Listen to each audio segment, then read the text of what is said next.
What's up, my YouTube world? What's going on? We're going live. Office Talk 2. We're going to go live. We're going to answer questions. We're going to answer a bunch of questions in this video. It's going to be just you ask, I answer, just my opinion. We're talking about equipment. We're talking about everything, business, everything. Lawn care channels, whatever you want to talk about, we're talking about that. We're talking about what 2-cycle equipment I like, just the whole nine, everything. What's up? It's a rainy day today. I didn't do not one thing. It just thunderstormed this morning. Got a little bit of a break. When are we going to dinner? Oh, man. Hey, Johnny. What's going on? So we're going to talk about equipment I like, equipment I don't like. We're going to talk about it all. You ask, I answer. My favorite trimmer for weed whacking. Gotta warn you, this boy can eat. What are your thoughts on concealed carry on customers' property? Unless you're in a government building, I don't see a problem with it. We are in traffic.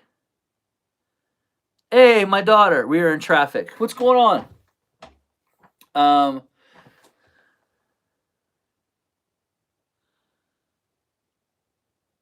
Hope you're not taxed by the amount of rain you got. Yeah.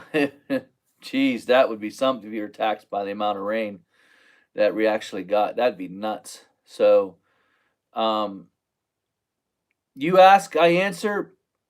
The trimmer I like to use, which I just did. Oh, thank you. Loved my setup video. Thank you. I need to do another one. Oh yeah, Pittsburgh got hammered today. It was all over the news. It's bad down in Pittsburgh. It's bad in Pittsburgh, period. But yeah, I get it, man. You guys got hammered today in Pittsburgh. A lot of flooding, man. I saw it, man. I've been watching videos all day of that. That's terrible. Pittsburgh is laid out bad too. We're sitting in traffic too and about to get a lot of rain too.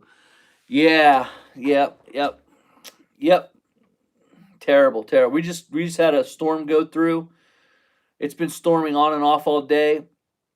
Our lawns aren't like, they're not holding waters anymore. They're holding ponds now. They're holding ponds. They've turned into ponds. They're no longer. You can cut around the pond. That's about what you can do.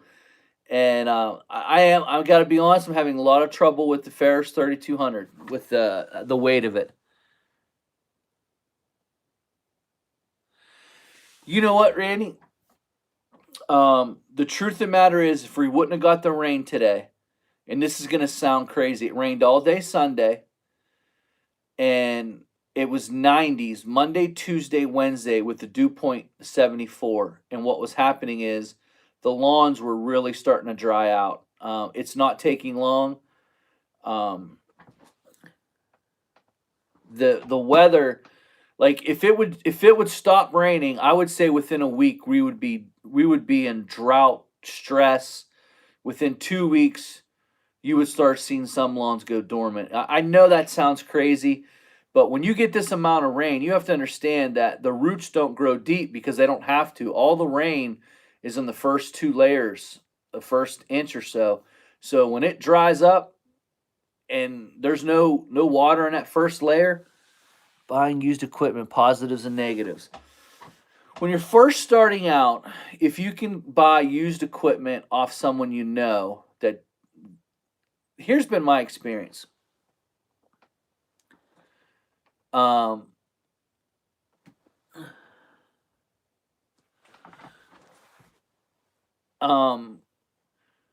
me finish that one first point. So when you get a lot of water like this, the rain, the top of the layer of the soil where the roots are at only need to grow an inch because there's plenty of water. It doesn't need to grow deep. And what happens is when it stops raining and shuts off, that first inch dies or that first inch dries up, and then boom, it's all dry. The F25 even. Yeah, that's not bad.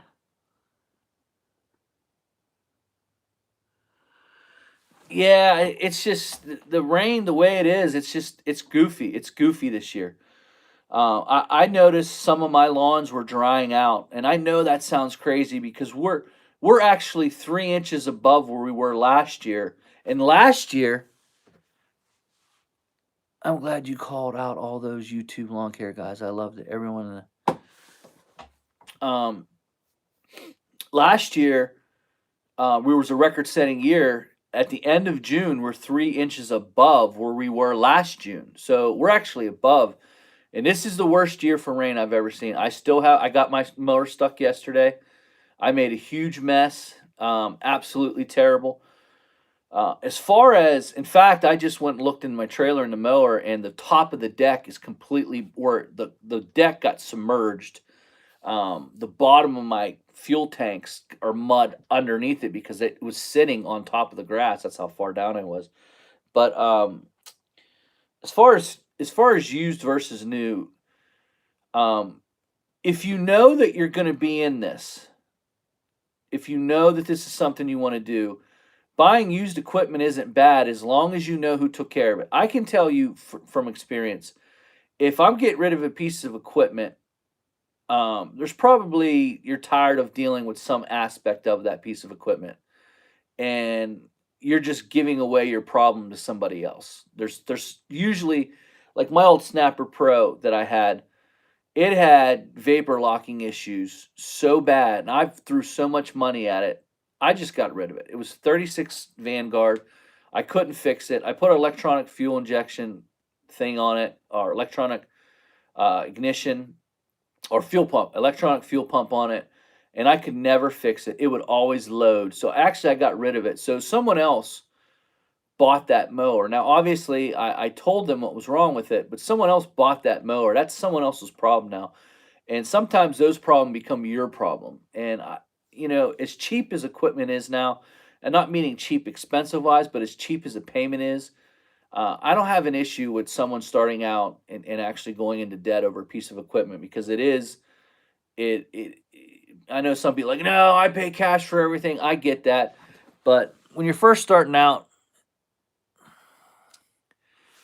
um, first starting out, I don't have an issue. As long as you know, if you know this is what you want to do, if you don't, then it's okay to buy a PC. But most of the time that I feel like you are buying someone else's problems. If they're selling it, it's generally there's an issue. There's an underlying issue that you really don't want to deal with anymore, or else you would probably keep that mower and keep running. I'm not saying it runs bad. I'm not saying anything like that, but generally that's mine. I financed my first new mower and paid it off the first year. That's awesome, dude. That's awesome. Like, think about it. If you're spending a $10,000 mower, you're probably going to cut in its lifetime anywhere from 250,000 to $700,000 with it. I mean, just in its lifetime. If you keep that mower 5, 10 years, whatever it is, add your yearly income up. Say you're only doing 30 grand. In 5 years, it's 150. In 10 years, it's $300,000. I mean, that's a small price to pay for 10,000, and you can get 0% now easily. And so, you know, if you're cutting $70,000 a year, in 3 years it's 210, in 6 years it's 420, in 9 years, I mean, you add it up. I mean, it adds up. I mean, the life of a mower, you can literally cut $1 million worth of grass if you think about it in that realm. How much grass that mower is actually doing if you're going to keep it. Um, as long as if you're cutting $100,000 worth of grass a year, then look, 100,000. I'm in the process of I'm getting ready to do a video on my Toro Time Master. It just turned 100 hours. I put one transmission in it. I have $90 in repairs in it. It cost me 1,000, so it's 1,090, and I just added it up. It's in its third year. And I just bought a new Toro Time Master because I wanted one to cut my front lawn. And so I just added it up. That mower made me $6,000 in that time span. So I went back and looked at all the lawns I use it on, and I timed it, and I figured it out. So when I do my review of that mower, even though I've had a transmission issue, it cost me 1,089 for the mower because that's what I didn't put all the fuel costs in it and all obviously the oil changes. I only bought one set of blades. I just actually bought its first set this year. So the blades have been the same. I just sharpened them RBG 12. Um, so it made me a little over $6,000 minus the initial costs and everything. So that's pretty decent for that little bit of a mower, and that's why I said it for me. I'll put a transmission if that's what it's going to do every 100 hours. Then I'm cool because I only put about 50 hours a year on that mower. It's really not worth it for me to go buy a little Honda or something like that. 1,000 hours on a mower is 60,000 minimum. 1,000 hours, $60. Yeah, I mean, I guess I don't know if I guess that's a good way to look at it. How I look at it is how much mowing income did you use using that mower? Whether you keep it 1,000, 2,000, 3,000, whatever your limit is. The most I've ever got out of a mower was 4,967. Is the most I've ever gotten out of a mower, and that was with multiple pumps being changed. It finally got to a point where it just couldn't do it anymore. It just every time, like every other week, it seemed like something was breaking on it, and it was just too much. So I actually sold that to a farmer, and he's still using it. I don't know how well it's working or what it's doing. It was the original Ferris with the flat nose deck. So I couldn't tell you. I don't know what the right hours are to get rid of a mower. I really, really don't.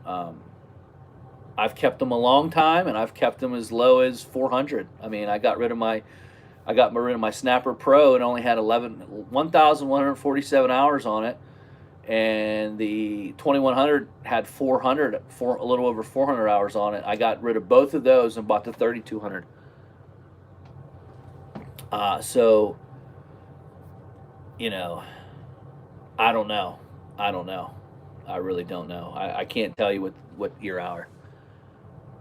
75 hours I had on that Skag. I had it 3 weeks, exactly 3 weeks. I took a $500 loss. The dealer took that mower back, and for him to do that, I basically gave him $500. I had to get rid of that mower. I had to. It was not a good fit for me. It was not cutting at all.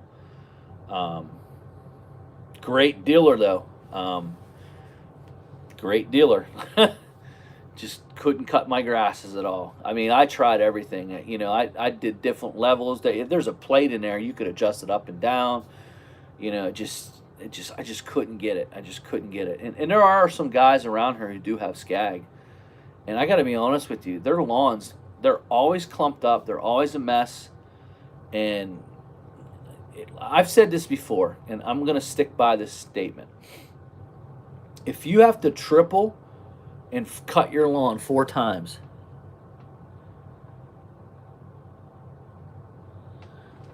that's good. 830 hours. That's really good. If you have to triple cut lawns, then you got the wrong deck for your area. If you're consistently triple cutting, it's the wrong deck for your area. I buy deck first. Deck and comfort are my two.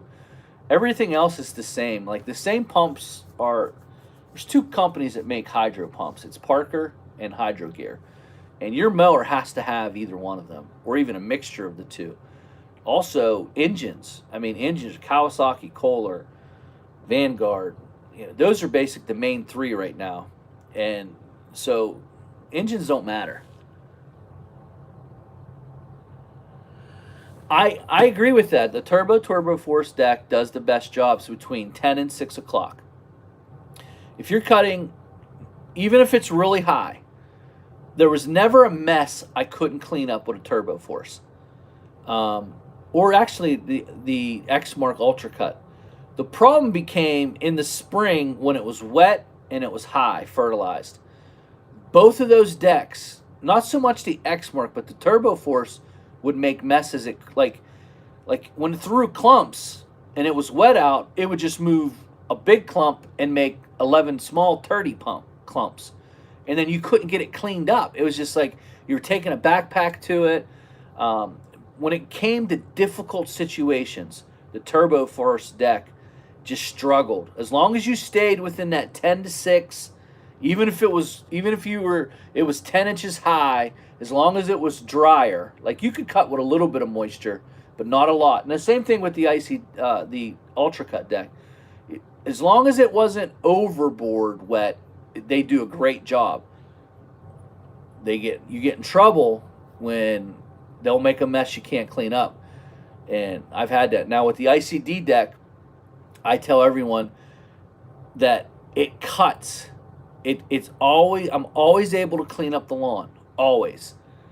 And so if I got into a trouble and I had to cut with a lawnmower, like it was a bad week. It was a 11-day cut. It was a little bit wet in the morning. I would go with the ICD deck from Ferris. It always cleans it up. And if the one thing I'll say is the Turbo Force and the Ultra Cut deck, I double cut less. Like I think you waste a lot of time double cutting. Like right now, the grasses aren't growing through the roof. So this is the time to make the money. This is the time where you get to single cut and get out of there. But sometimes that ICD deck, I cut a little bit too much double cutting when I really shouldn't have to, and it's not too bad, but it does. Like I find myself double cutting when I know the Toro I wouldn't have had to double. It would have laid it out on the lawn and that would have been done. The Ultra Cut. I will say that I have a lot of grass on my deck on the ICD deck. I have a lot of grass. I'm constantly blowing it off. The Toro Turbo Force did a great job with that. And honestly, guys, in ideal cutting, 90% of the time, Toro and Exmark really do have the decks out there. They really do. They're great decks. I'm not taking anything away from. I'm not taking away anything from the Skag. I mean, I see in videos where it's cutting tall fescue like nothing, and it leaves it perfect. I'm not a big double cutter. You're wasting money. I like to get in, stripe it up, and get out. If I have to double cut, I do. I'm not a bagger anymore, so I haven't bagged a stitch of grass this year.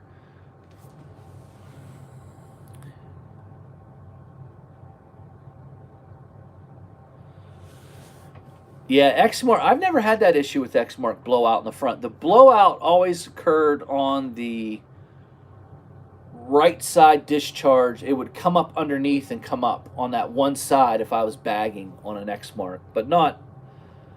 No, Toro and Exmark. They got it. They're just too expensive. I'm just being honest with you. In fact, I went today. I looked at the Exmark S Series 60-inch, and it was 12.2 out the door. S Series 60-inch deck, same engine, 747cc, which is basically a 25.5. And then I looked at another dealership today. I looked at the Exmark or the Toro Turbo Force 5000 series. And it was 13,777. I did not deal on that, but that's pretty high. 13,777. That's up there. And that was a 5000 series, just like the one I sold. It's identical. So 13,7. I probably could have got it in the 12 somewhere. I'm sure of it. I'm sure if I dealt with it.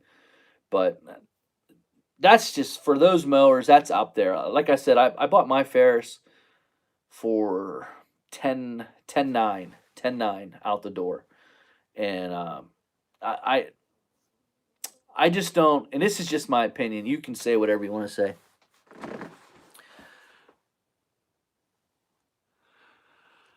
Well, I, you know what? I can't really say on camera. I'll text you because there's a little bit more behind the scenes. I'm actually dealing with Ferris on those standards. It's a little bit more behind the scenes stuff. Um, I'm working with Ferris, to be honest with you. I'm working with them, and we're doing some deals. When I priced out the Z2 at the dealer, I could get it for 8,600 out the door. The Z2, the Z3 when I priced it was 10,800. It was 10,800. The Z3. So I'm leaning towards the Z2 only because of the weight issue. But I'm actually dealing with Ferris itself. I'm not really dealing with a dealership when it comes to these particular mowers. Uh, so you can call me a sellout. You can call me whatever you want. um, but to be honest with you, the company likes. I've sold a lot of zero turns, about 16. The Z2 weighs 998. The Z3 is up there around 1,300 pounds. And if you don't think that's a lot of weight, guys, in a year like this, when you're dragging zero turns out all the time, when I have to make lawn repairs now, honestly, and it comes out of nowhere. They come out of nowhere.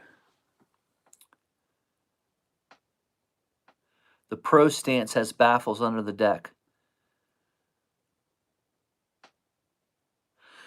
The Exmark Turf Tracer, yeah, I mean, I'm not saying you don't double cut with these other mowers. I'm just saying that this time of year, when it's 90 degrees in the Northeast, they're cool season grasses. They just go dormant. They're not dormant, but they don't pump as much chlorophyll. It's not. They like to be in the 70-degree range, and once they get up into the 80s and 90s, and it stays there, the grass becomes very easy to cut, and you can fly over a lawn.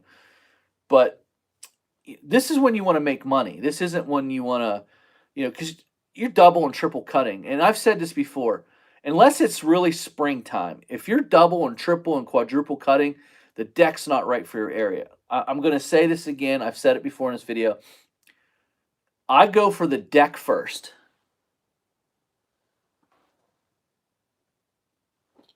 Pam cooking spray on slightly lower your RPMs helps reduce buildup and cutting in wet grass. It's a good. You know what else? You know what else I found has worked really well. It's a product by Crown. It's called Crown Rust Proofing.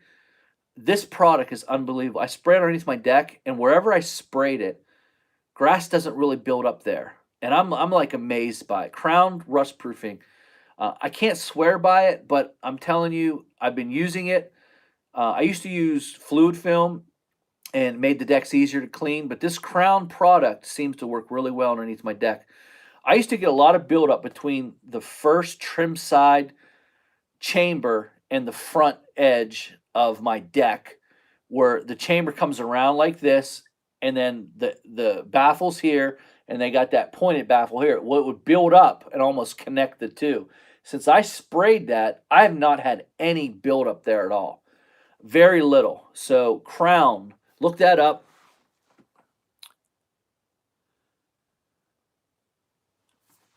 Yes, you're right, Randy. You're right. I believe I'd done that years ago on the.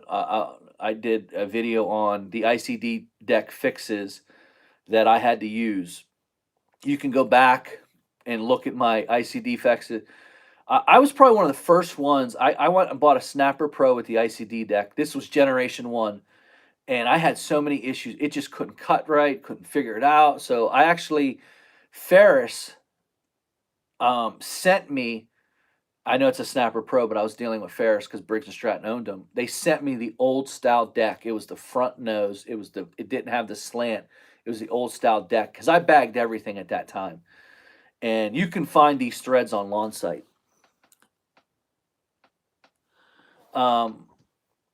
So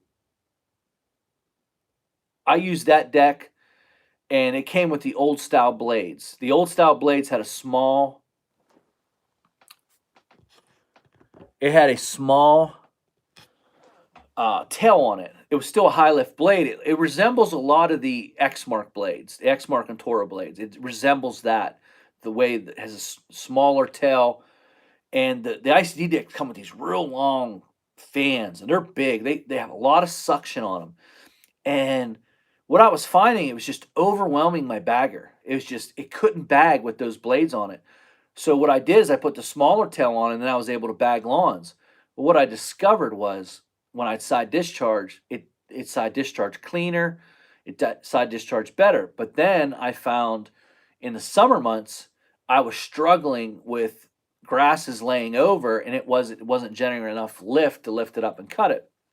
So I had to go back to the longer cells, and in the summertime, I'll run the longer cell, so it generates a little bit more lift. Now, like I've said before, the ICD deck has its issues. Um, it it struggles with fine fescue and bent grass. These grasses are so fine that they lay over. They generally will lay over. Bent grass is a laying over type grass.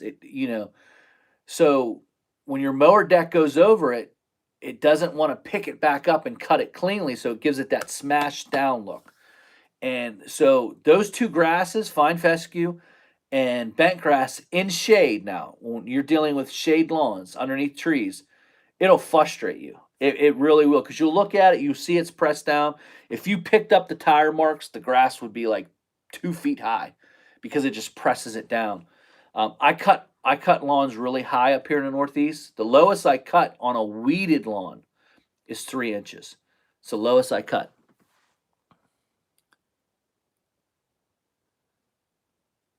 Jay and I don't think the 52. What are your techniques for striping, Johnny? I've never had a trouble striping lawns. I don't have a technique. My lawns are always perfectly striped. I don't know. I cut high. The higher you cut, the better stripes you're getting. The lower you cut, you got to understand that you want the grass to be pushed over a little bit. When you push grass over a little bit, the sun reflects off of it and it shines back as light, dark, light, dark. So the higher you cut it, the more that pushover look happens, and that's where you get the striping from. If you cut low, it's going to be hard to stripe because you're going to dig in. You're digging into the stem of the plant instead of the leaf. You want to cut the leaf because the leaf is a little bit of a thicker blade as opposed to the stem of it is real thin, and that's why you see lawns that turn yellow after you did a really harsh cutting because you got down into the stem of it. So I don't think I've never had an issue. I'll cut 2, 3 different ways, but I'll go over those same lawns, the same lines every 2, 3 different ways. So I'll try to, I try to, unless it's really bad, I'll go the 2 fastest ways, and then I'll go a third way. And I only cut my lawns 3 different ways. I just cut different. I do cut different every week, but I still go over those same lines because even at the third week, I could still see my old stripes from the last time. But I wouldn't say the Ferris is the best striping mower I've ever had in my life, but I don't have any complaints with it. Um, my best striping mower is hands down the Skag. Hands down, Skag. I don't know what they do to that deck, but I ain't never seen anything striped like a Skag. My next one would be the Exmark. Exmark striped really well. And then Ferris, Toro. I'm not sure. I'm really not sure either. I've never had something that didn't stripe, so I don't know. I don't know how. I've never had. I mean, I always said you can give me a push mower, you can give me anything. If you cut grass high, it'll lay down a little bit.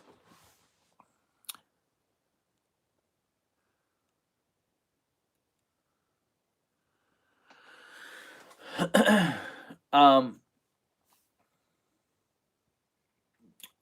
I'm not a big non-commercial. I would rather buy a walk behind than go into Home Depot and buy like a Toro Time Cutter or a Cub Cadet or something like that.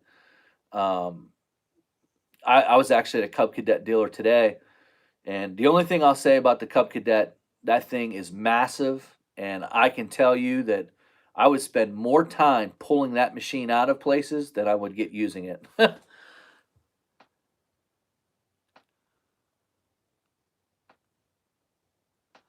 New high-end residential. Yeah, I mean, to me, you want to start your business out. You want to get what you need to get started and get it running. And then get yourself into the commercial realm right away. You know, nothing less than the ZT 3400s or the 3100 pumps. I look at deck first, comfort, and then all the other stuff. Speed and I mean, speed matters, but it doesn't in a sense of we're all cutting about the same speed. I mean, I understand that a Skag can can go 18 mile an hour, but can it really go 18 mile? Can you cut it 18 mile an hour? No. Most guys are going to cut between 4 and 6 miles an hour if you have an X mark, if you have, Walker, whatever you have. So speed doesn't really matter unless we're racing down the street, then speed matters. The only other thing I'll say about a Ferris that's different than most is that if you're a 6 mile an hour cutter, you're going to pull back the sticks to 4 mile an hour because you're going to your properties.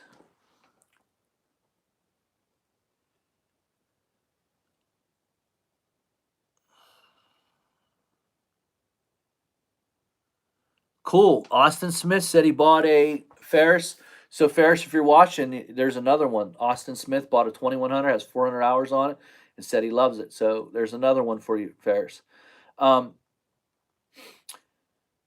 the Ferris, the difference in sitting on a mower is it takes out the bumps. So you're going along and you just do it instinctively. You're going up to a bump, you know that bump's there, you just pull back a little bit and you kind of brace your body for it. The Ferris will smooth out 90% of those bumps. Now, if you got a big divot, obviously that mower is not going to take that out, but you're not going to pull back. You're going to go right over the bumps, and it's the mower's going to take it out while the deck is still contouring the ground. That's the uniqueness about the Ferris mower, and you can get more done. So if you're a 6 mile an hour cutter, it'll keep you mowing at 6 mile an hour fat. It'll keep you mowing at that. Um, you won't be pulling back to 4 or 3, bracing for these big holes and everything like that. As a lot of you don't know, but I've been demoing a lot of standers lately. Last 2 months, I mean a lot. And doing that, I've noticed just for myself, like everyone's like, "Oh, it's so much more productive than a zero turn." I find myself weed whacking more because I can't get around trees. I can't get around tree roots. Um, it's hard to feather up the deck when you want to feather it up. You're coming up. There's something in there, and you need to push the deck up a little bit to get over it, and then go again. It's just I don't see it yet, and I'll let you know. I have a Z2 coming really soon here. It'll be in my possession really soon, and when I get it, I'm gonna use it, and I'm gonna let you know.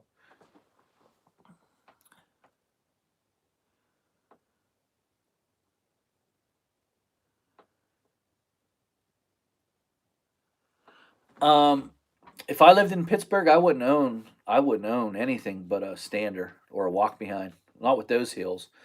I'm going with the Z261 is what's coming. That's what's coming to me is a Z261. I believe it's with the 28. Um, I don't like the pump size in it. I think the 34s are a little bit light. I'm concerned about the heat in the pumps, but I'll let you know. I got some inside scoop. You might want to look for next year. Ferris Z2, a little bit of an inside scoop coming at you. You might want to start looking at that Z2 for next year because there's some surprises coming out probably in the spring for next year. Little inside tip from Johnny Moe giving you guys. Just keep an eye on it. The Z3 52-inch has been a big seller this year for them. Um, for standards, I think there's only two real standards. The standard is the ZK Killer and the Z3. I mean, if you're talking about zero turn versus that, those two compete with the zero turn. Those are the two. Um, the the Z2 is a nice machine. I'm sure there's other people that make great standers. Mine is a weight issue. I'm looking at weight only, especially after this year. The Z2, definitely keep an eye on that Z2. There's some upgrades coming. I can't tell you what they are, but I'm telling you, keep an eye out. The only thing you might want to watch out for is keep an eye out. But again, if you know that there's some upgrades coming, that means those older Z2s that people are have on their lot, they might be wanting to get rid of those. Little Johnny Mo tip for you if you're interested in the Z2. The Z3 is a better machine. Please, please bash electric mowers. Well, they're not even. There's nothing to bash. They're just not there yet. They're not even close. They're not even.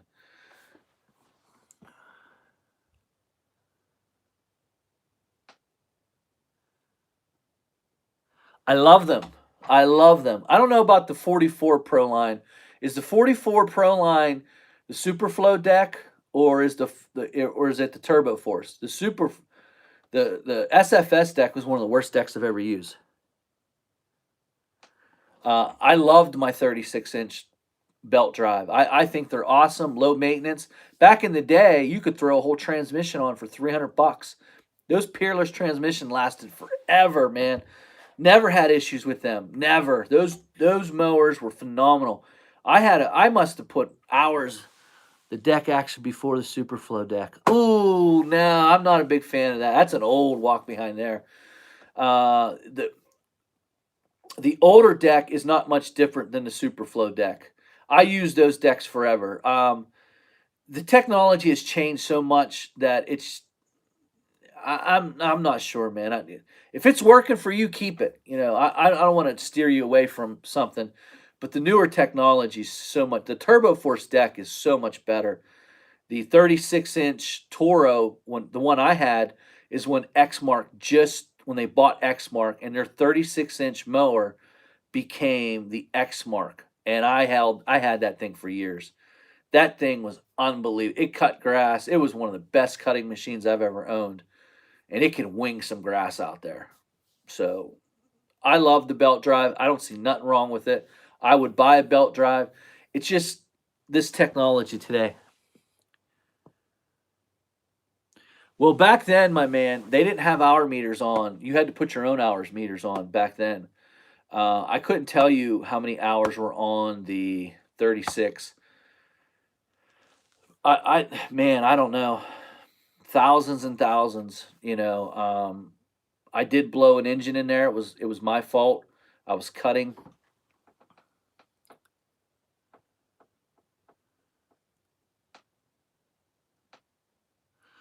I've done videos on the blades I run. I'm not a fan of Gator blades in the spring. The only reason why is because you have to understand what the blade is trying to do. Pitch for an Exmark, it's a 1/4 inch. Same with the Toro. Most are a 1/4 inch, an eighth to a quarter pitch front to back. Back being back, especially Exmark and Toro, because all the pressure comes through the back and out the side. Um, so you want to make sure that pitch is there. Snapper Pro at one time had a flat. It was perfectly level, and it did. They cut well, so I can't say it didn't. But most decks are an eighth to a 1/4 inch. Um, as far as the Pro line, I don't know how many hours. If you take care of one, I was cutting a 90-degree heat, and I didn't check the oil. It was a 13 horse. They still don't put hour meters on there. I didn't know that. Jeez, I put hour meters on every one of my mowers now. Even my push mowers. If they don't have I learned it off of Supreme. I watched one of Supreme's videos, and I order them off Amazon, and I slap it on there. And I won't even this new Toro Time Master. I wouldn't even start it up until I got that hour meter on there. So I think I've got 1.5 hour meter. What hour meter do you use? I don't know. I got it off of. No, Z's not necessary if your niche is smaller. No, it's not zero. It's not standard Z1. Z1 maybe a right. Um, no, you're right. No, you're right. I used if the Toro Time Cutter had a better transmission in it, I would say go with the Toro Time Out if your niche is that small.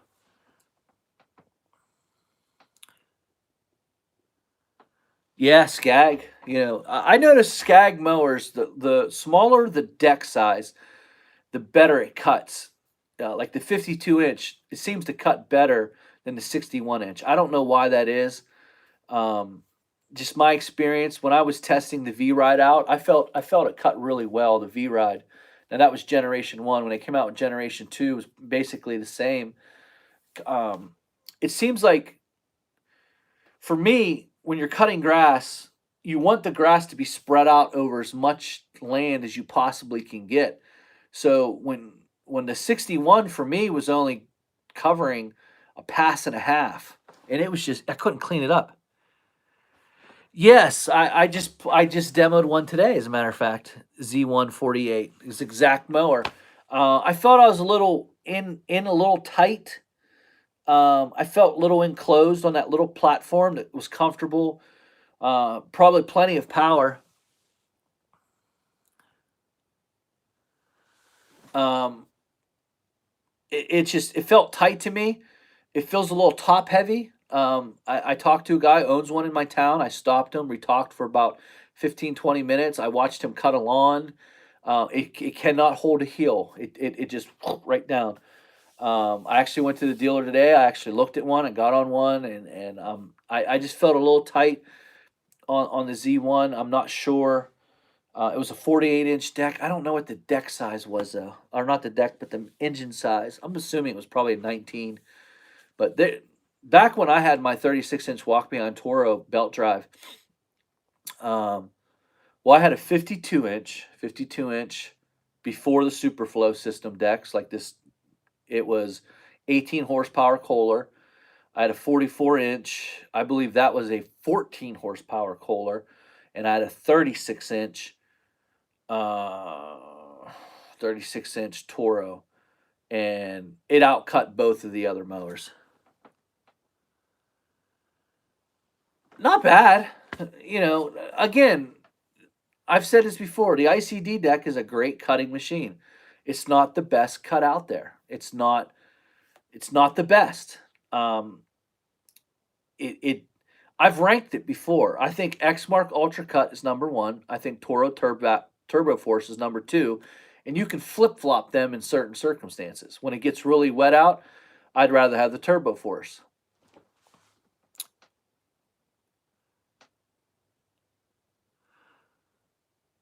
I don't know. I never heard of a Bradley using an ICD deck. That doesn't sound right. Yeah, I do. I weed whack all. I don't edge, but I do weed whack. Um, the ICD deck just seems to cut better in harder circumstances. Like I don't feel like there's a mess that I couldn't clean up with it. It just seems to do a great job. It's just my opinion. I mean, you might get it and say it absolutely. I've had people say, "Man, this deck sucks." I don't know. I don't like 48-inch mowers. I never had one. I had a 44. There's three blades in there. It's tightly baffled. It just seems like to me it would be a mess. As far as like the blade situation, a guy had just asked me about blades on the gators. The spring grass is loaded with nitrogen, and so when you understand what the gators are doing, it's keeping it in the deck longer so it can chop it. It's chopping it more, so when it does finally come out of the deck, it's smaller pieces. But when you understand in spring, it's going to make a snowball, and you're going to throw more clumps.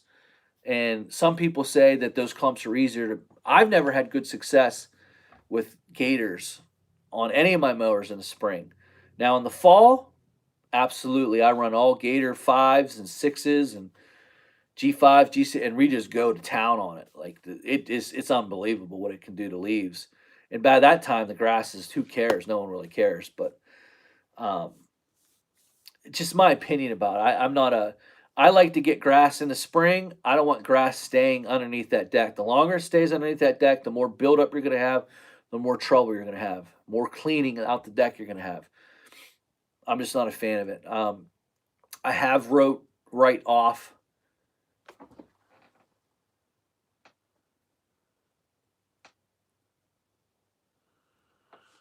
Um, I have wrote write off I'm no longer buying a Wright mower. It was at the top of my list after doing some research and calling some people who actually own the mower that I wanted and listening to them talk.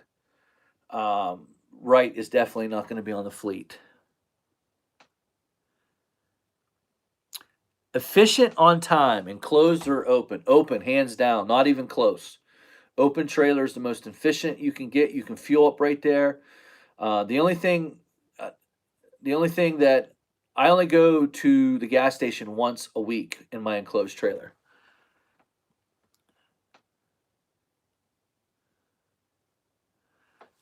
Yeah, John Deere, Gravely. I've played with them a little bit. Just the cutting thing here in the Northeast just doesn't have a great review. I mean, I don't. I'm not saying they're bad. I'm just saying they just don't have a great review here. Some people love them. You know, and again, most people aren't like me. Like I'm not a fanboy. If you look, I've had Toro, Exmark. I bought a Skag.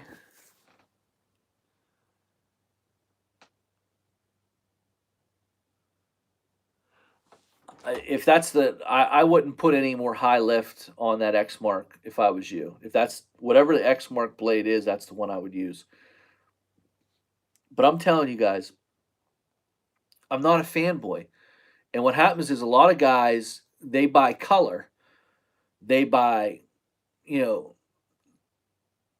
I own two Hustler Super Z, and they cut amazing in Central. That's awesome.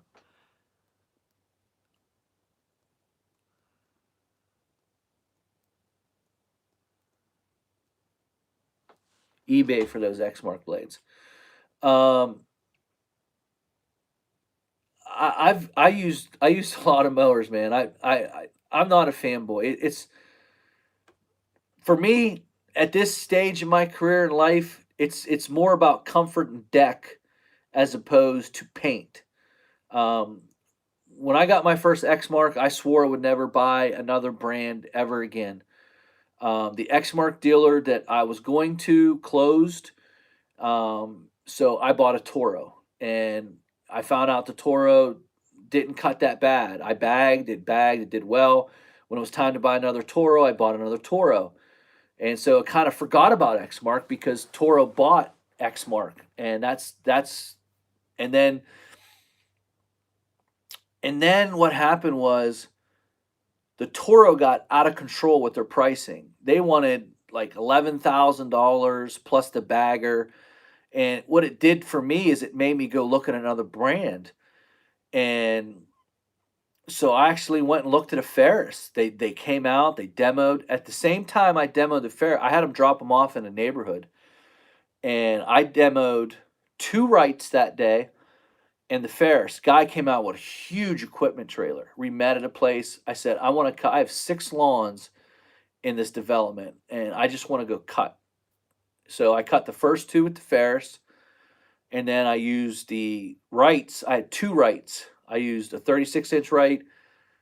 I don't know if it was a 36. It was a smaller Wright, and then I used a bigger Wright. It was 52-inch, and I had fun using the Wright. It was fun, but after you get over the fun, you start looking at the quality of the cut, and I'm like, eh.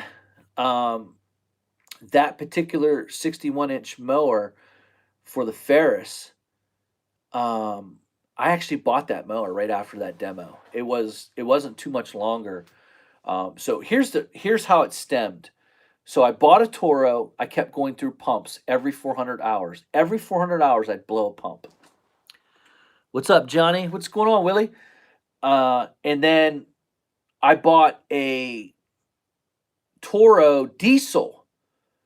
While my mower was being fixed, they gave me a diesel. This thing cut unfreaking believable. It had power. Gas lasted forever. It was fast. One of the best cutting machines I ever used. Well, at the time I bagged. So I put my bagging system on the diesel. Within the first 50 hours, I blew a pump. I got the mower back after I blew a pump. Within 5 hours, I blew the same pump. I got that pump back. the very next time, I didn't even get it. This is a true story. I didn't even give it out of the parking lot. And I turned and I felt the other pump already slipping. And I was like, I'm not buying this. I had already signed. I believe that mower was $12,000 back then. But I was so impressed with the side discharging. But when I put the bagger on, it became too heavy. And they had actually Toro had actually knew about the problem. And guys, what I'm about to say here, this is why I'm not afraid to bash a product. This is why I'm not afraid to call them to the carpet. Like other guys, like I was watching Ben from Acme Mowing yesterday, and he was like, I don't see a problem with guys using codes and this and that. And he couldn't, like, can you explain it to me? Well, I'll explain it to you, Ben, why I have problems with some of these guys because they'll review anything and they'll sell anything and they don't believe in it. And you know how I know they don't believe in it? Because it's not on their trailer.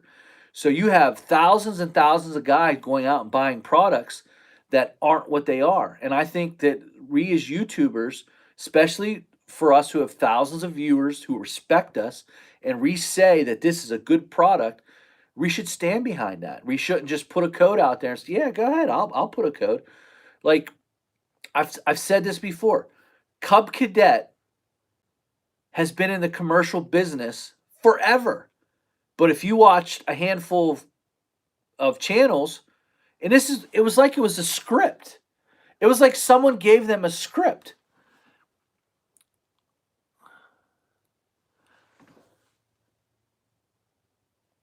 And I'll answer that in a minute. And so when you start looking at that, it's almost like they all said the same thing. Like, oh man, that thing's built like a tank. Oh, I didn't even know you were getting it. Listen, they've been building that mower forever. Now they're just making a bigger push and they're using YouTube guys to get there's nothing wrong with that. But if you truly believe in it, you would remove your mower and put it in there and say, yep, this mower's better. Now, they said some negatives about it, but that's what I mean is like you got a lot of people selling stuff and they don't use it. It's like when the Echo gave out all that equipment and then 3 months later you watch a YouTube video and they're using a Stihl FS90. But you're telling us to buy the Echo and it's really good. But you personally, I want you to buy it, but I want the Stihl FS90. Those two things don't add up. And I think that you should put the FS90 and say, this is what I'm telling you right now, the FS94R is a great trimmer. I endorse it. I have trouble with vapor locking with it. In my trailer, or if I have it sitting out in the sun. I don't know why that is. On the 95-degree days, I set it out. I come back. The bulb was empty. And if I unclick the thing, it goes, gas comes out of it and everything. I don't know why it does that. But when it's running perfect. I can still get it to run even though it does that. I mean, I know what to do now, but I'm just saying that it's a great trimmer. If you ask me what is a great every week trimmer, I would tell you to go buy an FS94. It's light, it has just enough power. Now, if you said that you wanted to go knock down a big field with 3-foot high weeds, that's not the trimmer I'd want to use. I'm being honest with you. That's the review. That's a code that I would put out. But sometimes these guys put out codes for everything and anything. And they don't really believe in it, and there's thousands of people watching. That's the stuff I get upset about. And so Toro, all of a sudden, after I had all these pumps blowing up on these diesel, all of a sudden they came with this little bottle. It's called Slip Lock. Not Amway. Who was making it? Amsoil was making it. And they put it in there. And they said, this will fix it. And I'm like, wait a minute here. Out of the blue, you come with this little Slip Lock bottle and you put it in there as an additive and you want me to take the mower. Wait a minute. That means you knew the pumps were bad. I didn't take down my last video. It never uploaded. It never uploaded. So I don't take videos down. Just never uploaded. When I'm done with this, they automatically upload. Sometimes they do, sometimes they don't. I don't do it. They just do it themselves. Like, I'll click this, I'll go put this on the charger, and I'll come back and it'll show you a live stream. I don't even know how it uploads. I really don't. I'm not good at this stuff. I'm not a YouTuber editor type deal. But back to the Toro thing. So Toro knew about these pumps. Within 50 hours, I went through 3 or 4 pumps. And on my older machine, I was going through a pump every 400 hours on the dot. So I ended up selling that, and I actually gave back the mower. The guy that owned the dealership really liked me and said, I can't eat this mower. And I'd already paid for it. It was fine. I financed it, and I can't eat this mower. And I was like, well, I can't take this mower. I'm not putting slip lock in there. You and I both know that's silly. That's silly. They're not, the pumps can't handle the weight of the mower, what was happening with the bagger system. So they ended up, the district guy came, the rep came, he wanted to talk to me, and he was like, this is the fix for it. We believe you should take this mower. I'm not taking the mower. I kept it there. I didn't even take possession of the mower. And I said, I'm not, you're going to buy this mower back. I'm 100%. And so all of a sudden, a guy came up from Florida. I don't know who he was, but he was a high to do guy. So he comes up, dealer calls me, said, this guy wants to meet with you. So we walk in here, and I just told him, he was dressed. You could tell he was a bigwig. He was dressed to the nine. He's a slick talker. I just walked in and said, here's how this is going to go. If you've come all the way from Florida to try to convince me to keep this mower, you've wasted your time. I am not taking possession of the mower. I've blown 3 pumps, and now you want me to put slip lock in it.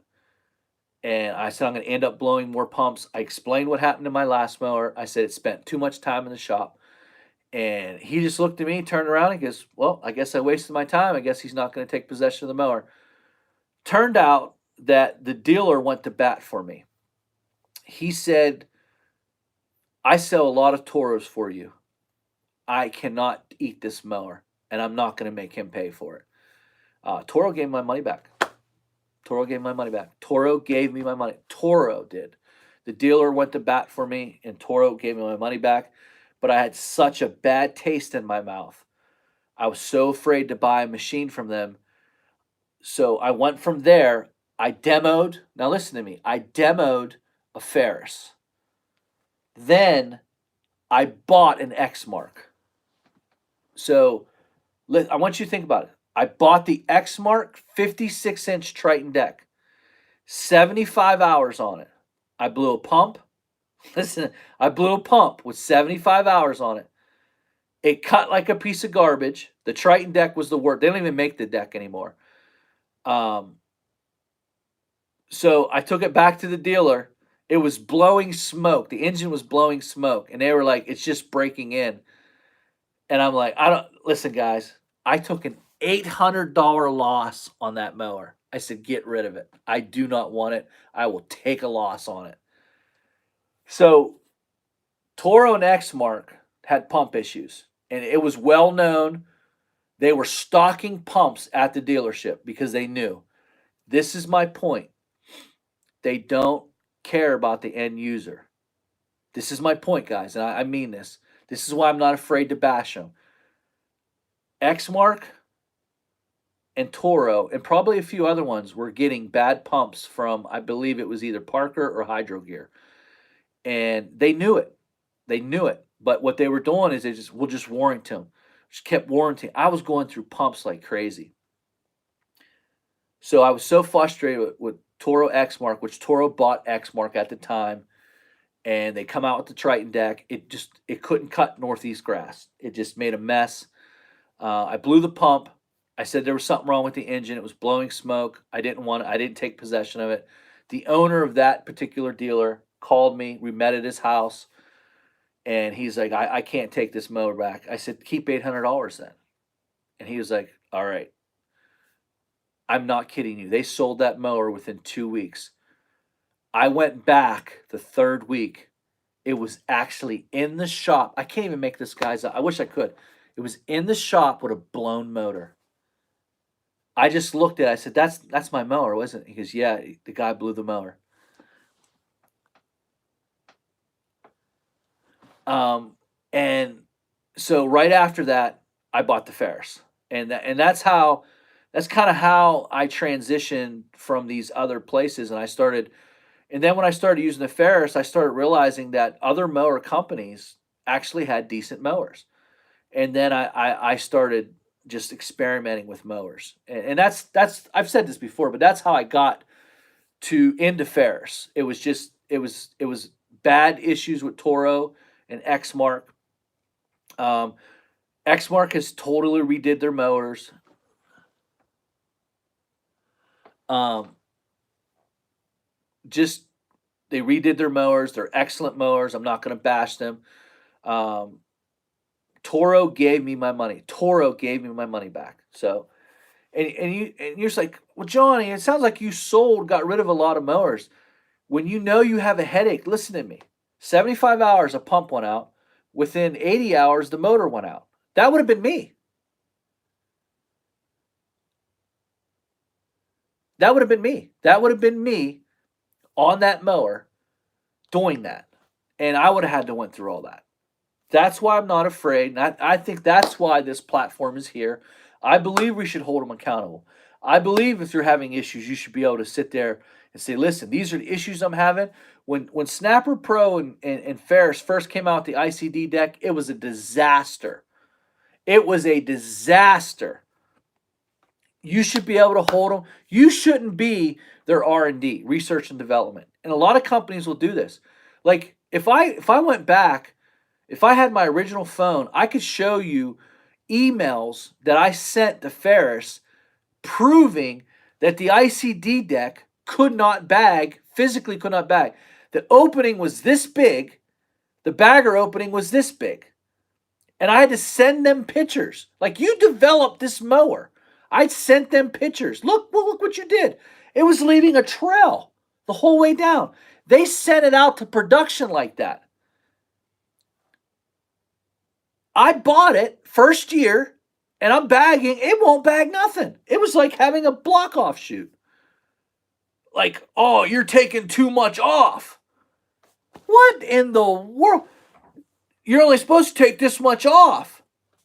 Well, if I only took that much off, I won't need a freaking bagger. I was taking, oh, that's not meant to do that.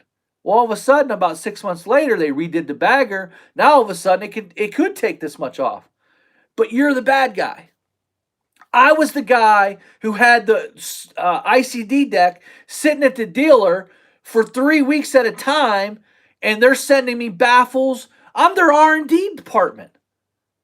I helped develop that stupid bagger so it can actually be used on an ICD deck. Think about that. Finally, it got so bad they sent me the old deck. Think about that. Companies, they don't. I will.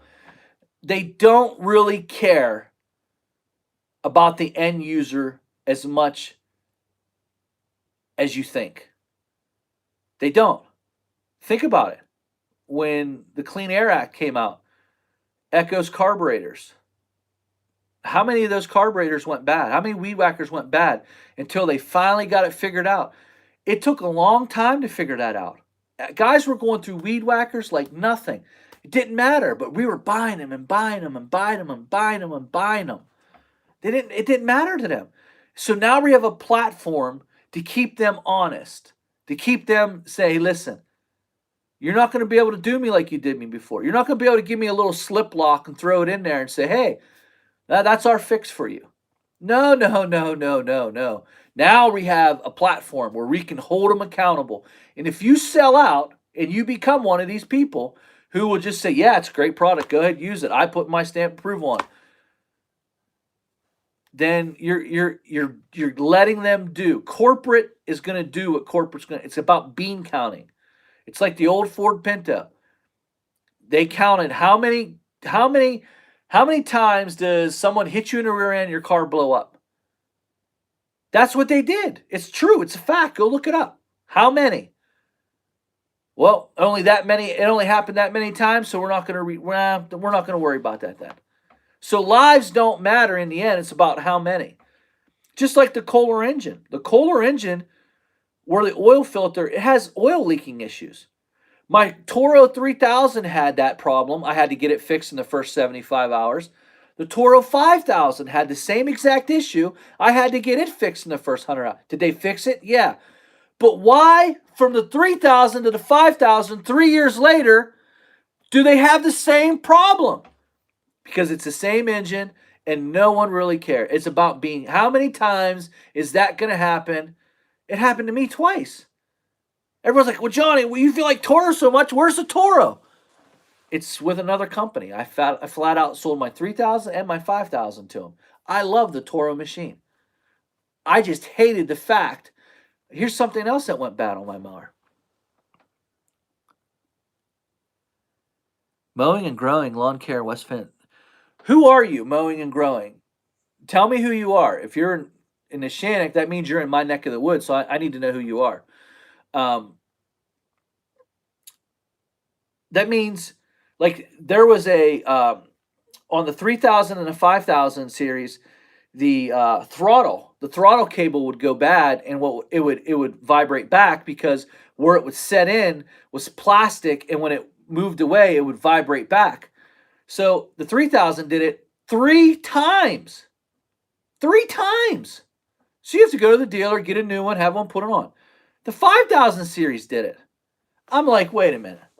You mean to tell me that you couldn't figure it out, this throttle cable issue? Like, I don't know. Okay, I'm going to stop. I'm just going to stop.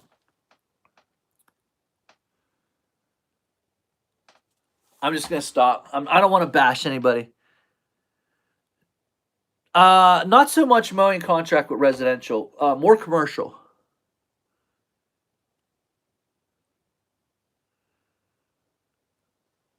I don't know you guys. What are you guys running? Have you ever seen my trailer out and around? The Johnny's Mowing trailer, big black trailer. There's a white Ford truck. So stop by. If you see me, stop and say hi. You should see my trailer running around. I don't know if you have or not, but I don't recognize you guys. I don't recognize that name at all. But that's what I mean, guys. They're putting these products out there. They know what they're warranting all the time. It should be just a fix. Okay, we need to fix this issue once and for all. But what's happening is they buy so many of them and they have so many in stock, they just keep putting it on to the end user, putting it on to the end user. That's why I sold my Toros. Johnny, why'd you sell your Toros? In my Edith voice. You ready? I'm going to tell you why I sold my Toros in my Edith voice. Johnny, you cut grass so fast, Johnny. You're zoom, you're out of here, Johnny. My husband would cut it all day long. He'd come home after work. He'd be out here all night. I know, Edith. I know. He stayed in that garage all night. I know, Edith. I know why now, too. Johnny, why do you sell your Toro mowers? I don't like mowers too big, Johnny. I like the Toro mowers. Well, the Toro mowers went in too many times for warranty work. 300 hours, it was in 3 times. Well, all mowers have issues.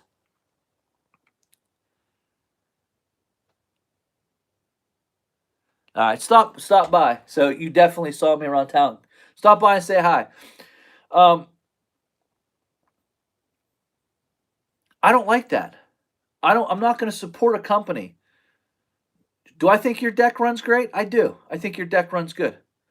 But I'm not going to sit here and support it when my first mower, the reason why I sold it, because it leaked oil, because it had throttle cable issues.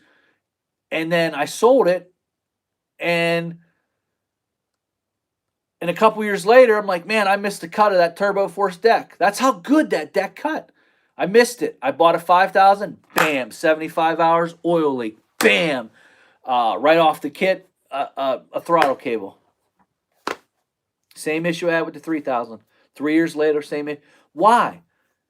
I don't have throttle cable issues with my Ferris. Do I have other issues with them? I really haven't had issues with my Ferris. I really haven't. I can't think. I'm trying to think if I've had issues with it. I haven't had any. It's not been in the shop. you know, the 2100 and the Snapper Pro, I sold them both and I bought the 3200. I knew I was going to buy a Stander. I know that's my next purchase. Well, kind of my next purchase. Not really a purchase, thanks to Ferris, but um, I'm I'm just saying I haven't had very many issues with them, and it's comfortable. At this stage in my life, it's about quality of cut and comfort. You know, so that's why I ended up with Ferris. I always keep coming back to Ferris. I bought the 3200 because I wanted to start all over, fresh oil, fresh. Just I wanted to be straight out fresh. Exactly the same, 100%. Snapper Pro and Ferris are exactly the same standards, no different. Um, Same exact. I think it's the Z2 and the Snapper Pro are the exact same. In fact, I was just at a dealer today who had the Snapper Pro. It's identical. The only thing different is Snapper Pro. Never had too many issues with Snapper Pro outside of the vapor locking with the carbureted engines with the 36 Vanguard. That's the only issue I had, and I have had issues with Briggs and Stratton commercial series. They leak oil. um, I've had that fixed, and a push rod went in one of my older ones, and that got fixed. Um, so I would stay away from the commercial series, the Briggs and Stratton commercial series. Think they're having some issues with those. Any issues with the 37 EFI? As of now, I just turned 200 with it. I have not had any issues. I will say this.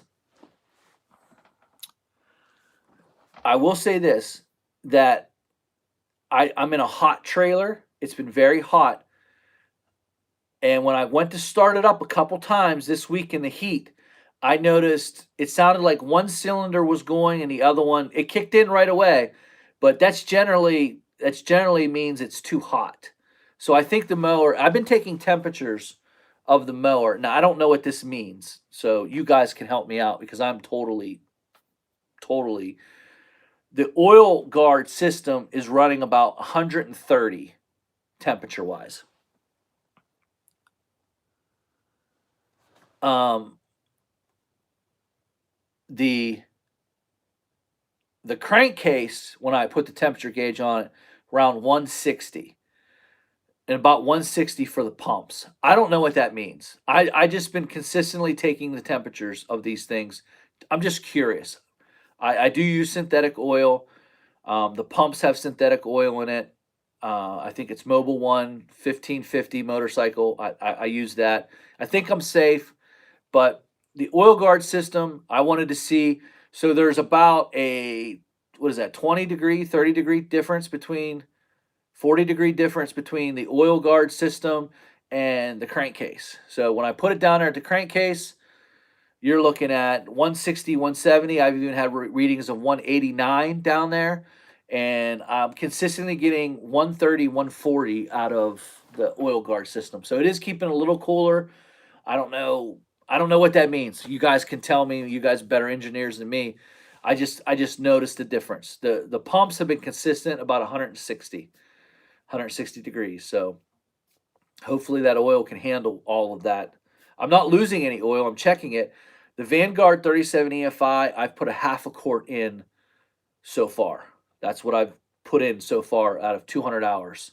So it was a half quart down in the oil guard system. That's it. So I think that's pretty good.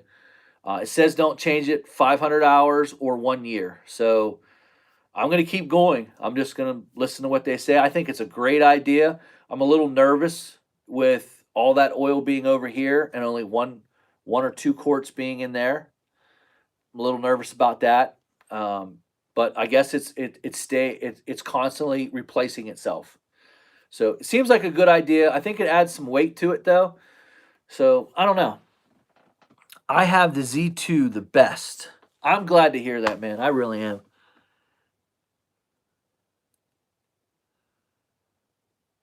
But I've never blown a drive belt on a Ferris mower.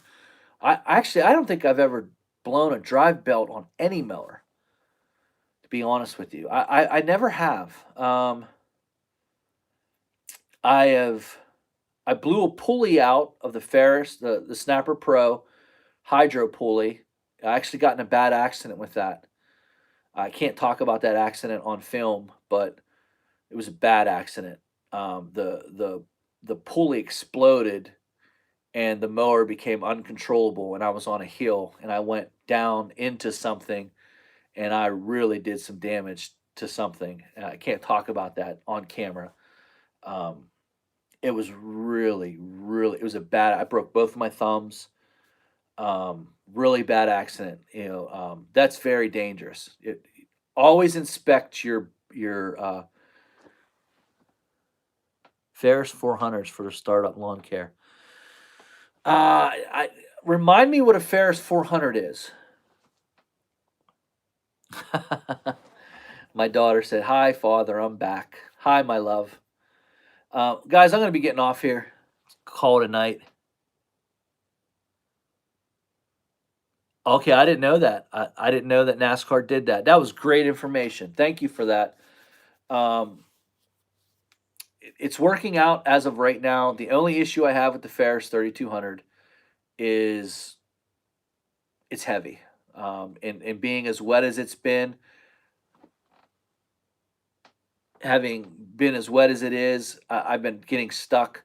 That's normal, but it's 1,500 pound mower and it's heavy, but boy, it moves and it can cut some grass. The 37 EFI has the most powerful engine I've ever used, and I'm sure Kawasaki, that 31 Kawasaki's good. I'm sure it is, but this engine, it can get some grass out of the deck, and that's another thing I don't know that the reason why I don't have to bag with this ICD deck is maybe because it has so much power and it's just chewing it right up.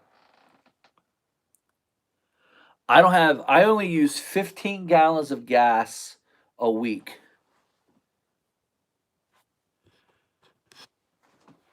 Um, I only use 15 gallons of gas a week. I haven't talked to Greg in years. Once Greg left, he cut off all ties. We text a couple times, but no. How ICD compared to the Velocity deck?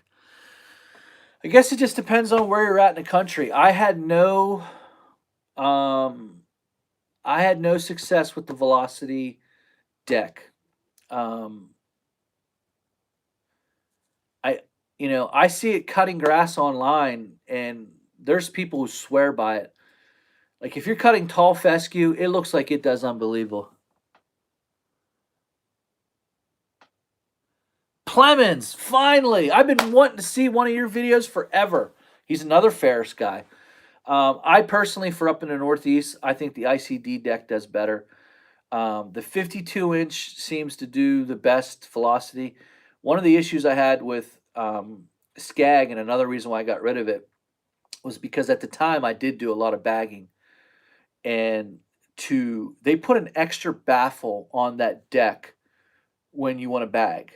The bagging system is a great bagging system that they have, but there's an extra baffle in there, and then when you're side discharging, it kind of messes your side discharging up. Whereas the ICD deck, there was no baffles. You just pulled the unit off, and you could just go right to side discharging. Um, I no longer bag at all.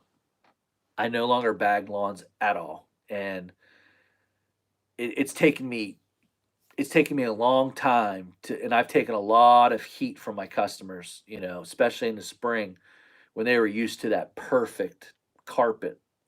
I bagged everything. I don't bag nothing at all. And actually went on a huge, listen to me. That's why I bought this Skag, because everyone told me that it was the best side discharger in wet weather, everything. And that's why I bought that Skag. And um I bought that Skag. That's about the time I started really researching because I hated bagging. And that's when I got on and I started just really buying different. You'll see it. Go back in my videos. I kept going back from Ferris to Turbo Force, to Ferris to Toro. I did it 3 times. Like it was like Johnny, you got to be nuts. What are you doing? You could see it. Like you probably thought I was nuts, but there was a reason why I was doing it. It was because I was looking for that perfect side discharger. Perfect. I was looking for it.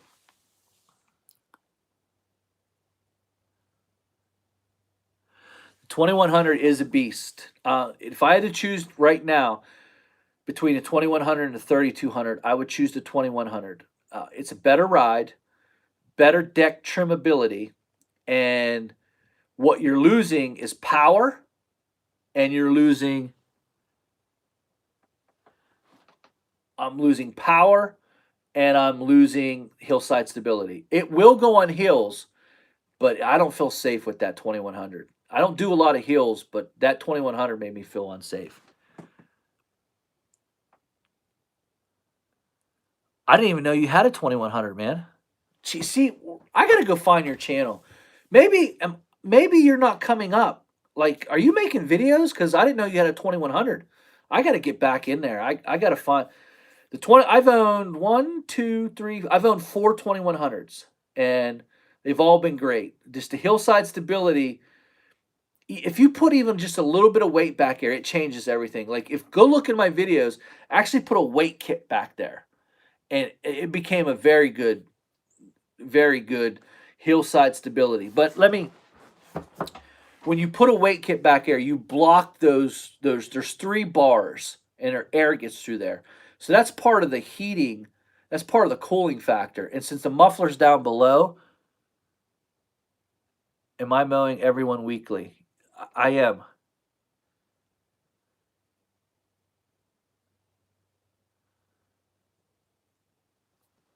Um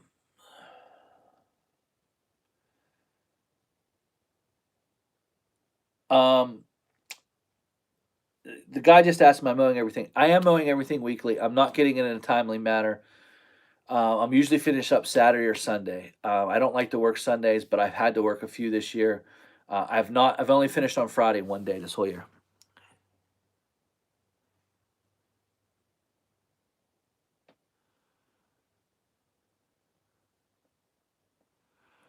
Man, I want to read that comment from. I can't get these comments up. My challenge still stands for rights on the hills challenges. Can't get any takers though. But I do not have the 2100. Demoed one 3200, and I like the 21 better size wise and price wise. Um, the thing with the 3200 is you get the bigger motor and it's faster. Um, but you lose trim side ability, and it's definitely better on hills. I feel safe with it. But it is a boat anchor. It's 1,500 pounds. It's 300 and some pounds bigger than 2,100. So it's a big difference. The 3,200 is built better, in my opinion. But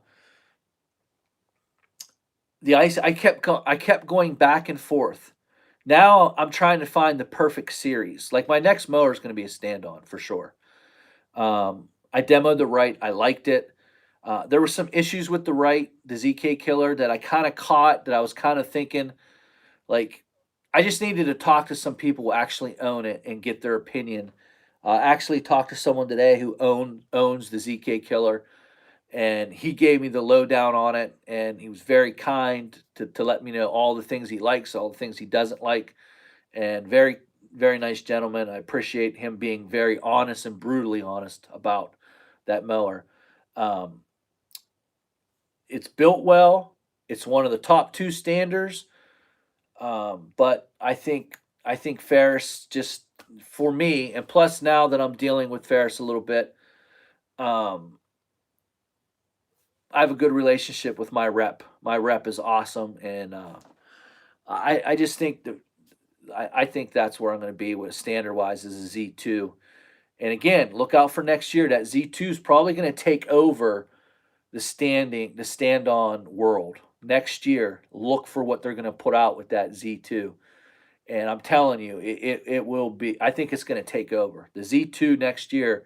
The Z3 is better machine. I'm gonna be absolutely honest. The Z3 is definitely. I'm just I don't have a backup mower. I did this on purpose. This is all part of my plan.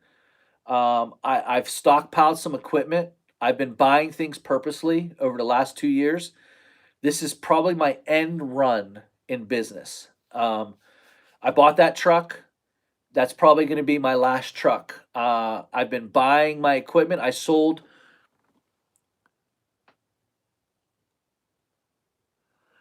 Yeah, the Z3 definitely is better. For my testing, it's definitely better. Better on hills. It's faster. It's powerful. The front end is awesome.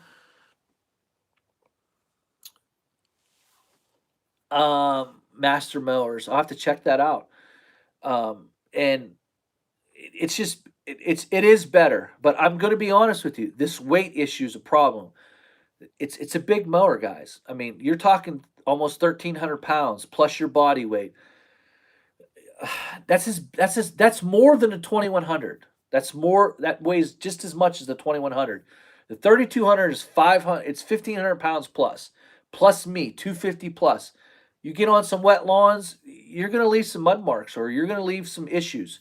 If it's a little soft, you. I know, guys. I know. I'm a nut. I'm a nut. Master Mowers is my dealer. DM me. Clemens, Randy has my number.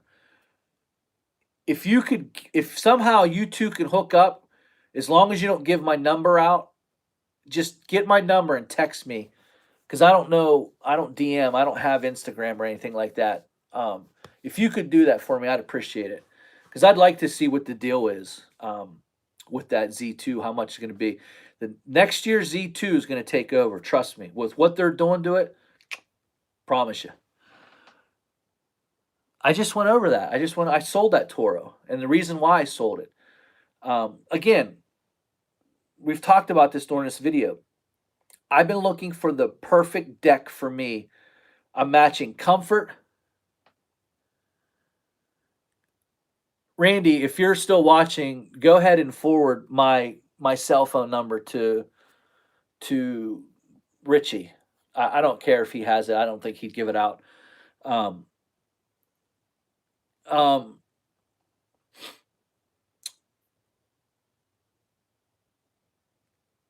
I like the Toro Turbo Force deck. I love it. I love that deck. I think it cuts great. You'll see this. I went to the 3000, loved it, had some issues. I didn't like the fact that I had issues that early. It spent too much time in the shop. Then I went to the 2100, loved the 2100. I felt that the Toro Johnny exactly right about the weight of the standards, but it's always easier to step off and ride the Zero Turd down the hill. Your mama. You're right. You are right. You're right. But I like sitting. I'm going to own a stander, and so I tell you what, Richie, you're funny. You're funny. If that number gets out, I will definitely be getting a new cell phone because my home phone is ruined. I don't mind. If I have time, I like to talk, but I have 2 kids. I'm married. I'm cool. I love talking. I'll try to help out anyone, but you know, you can't. Man, just keep it private, Richie.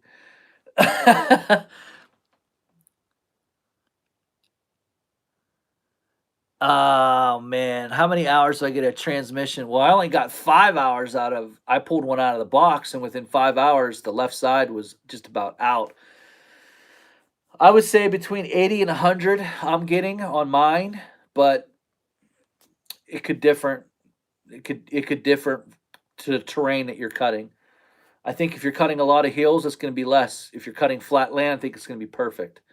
Um, I don't know why the transmissions go bad in those Toro Time Masters, but I've told you that if the transmission goes, I will put another transmission in it. It's just that productive. Maybe when Ferris put out a machine that isn't fine tuned yet. The FW15 to me is not fine tuned. It needs to be able to have a bagger. You need to be able to bag and mulch on demand like the Toro Time Master, then I will say yes, the FW15 is definitely, until they can figure that out, it's just a side discharging machine. So if I'm going into a pool area and I'm cutting a little section, I'll be hitting the fence, I'll be getting grass in the pool. It's just no different, you know. At least with the Toro Time Master, I can mulch on demand if I want to, or I can throw that bagger on there and just bag everything up, and there's no mess anywhere. So I love the Toro Time Master. Does have transmission issues. I've been honest with you from the get go. If I blow the motor up, I'm getting another Toro Time Master. I don't know how the Toro Time Master will cut in Florida. You have to go. I don't know, St. Augustine, Baja. You know, the only thing we have up here to compare it to is Zoysia. Zoysia, some guy thought it would be great grass to bring up here, so we got it everywhere.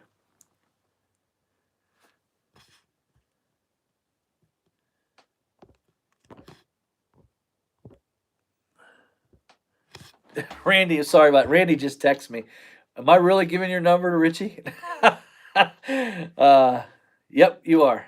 He can DM me, this Master Mower guy, or he can call me if he can call me if he'd like. I'll talk to Richie. I think he's a cool guy. I watch all his videos. I just haven't seen any. You know what, guys? I'm not getting a lot of people on my timeline anymore. Did YouTube change or something? Like, I get Happies. I still see Happies. But you know what? I haven't seen Does Happy stop making video? I haven't seen their video. It's the last video I saw from them. I haven't seen Happy. Are you making videos still? I don't know. I'm man. I don't know. Every day. So I have to check to see if I'm subscribed to you, because apparently they say they're making videos every day, and I haven't seen a video from them. And Tennessee Gatlinburg is the last video I think I saw. Did you make a video after that? I don't. I can't remember. They shouted me out in a video. So it was either the shout out or the Tennessee Gatlinburg video is the last video I saw. I'm not sure. I can't remember. Happy. I watch Happy's. They're not popping up on my screen. Spencer's. I watch a lot of Spencer's. He pops up just about every day. DLT pops up. Of course, I haven't seen a video from him recently either. Maybe he stopped making video with all the controversy. I don't know. Greetings from Northeast PA. What's up, D&D? I'm from Western Pennsylvania. It's a beast. I like the Time Master. I think Toro did a really good job with it. The engine is phenomenal. I don't have no issues with the bagging. The side discharging is phenomenal. The mulching does great. Okay, you took a month off YouTube. All right. Well, I'm glad you're back. Dude, I think you said you were back. Yeah, I love watching his Ferris videos. I love them. I think Ferris is doing a good job with their mowers. I really do. If I had a discount code, I'd give you a discount code, because I think it's a good mower. I think their standards are right on point. I really do. So, trying to think of what other channels about David Farmer I watch. I love his videos. He just did a video on the Z2 and the Z3, and he also did a video of trimming with the Milwaukee and the DeWalt hedge trimmers. And he was one of the reasons why I finally broke down and tried them. And I love them so much. I sold all of my steel hedge trimmers. I am now completely, honestly, I love them. I went and bought the Time Master.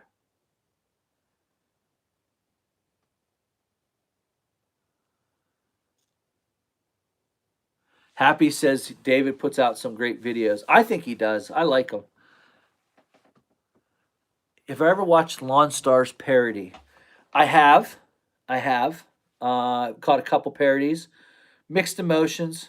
Not sure if it's a parody or if it's being mean spirited. That's no, I don't do ego brand at all. No experience. Even if they wanted to send me something, I wouldn't take it. Not that it's a bad. I'm not putting a backpack on. I'm just not doing it. That's silly. I run all Milwaukee blowers in my trailer now, except for my backpack. Um, New to me today because I was at the dealer. I went today was a rain day, so when I go to the dealer, I usually buy stuff. So new today, I bought a BR600. It will be my summer blower for driveways. Um, I just drained all the gas out of the BR800. I'm going to just use it specifically for leaves only. I want that to last as long as I can. I'm only using that blower once a week anyway, and there's just no sense. It's so big. It's sitting in my trailer. It doesn't get used. Do you like Echo handheld? Explain to me like Echo handheld. What do you mean by Echo handheld? What's Echo handheld? I like Echo products. I like the X line. I like the X line of Echo. I like their 2030 weed whackers, I think they are. Whatever took the place of the 266T, I like that one. So whatever one that is, the 20, whatever it is, I like that one. That's a great trimmer. Love that one. They have the best backpack on the planet right now. It is the biggest and most powerful. Yeah, I sold all mine, Richie. I sold it all. I sold the 82 Ts and I sold the 56 Cs. What are my thoughts on the Ninja mower? Oh man, that's it. Um, the Ninja mower. Let me see if I can go back. I'm gonna make sure I can.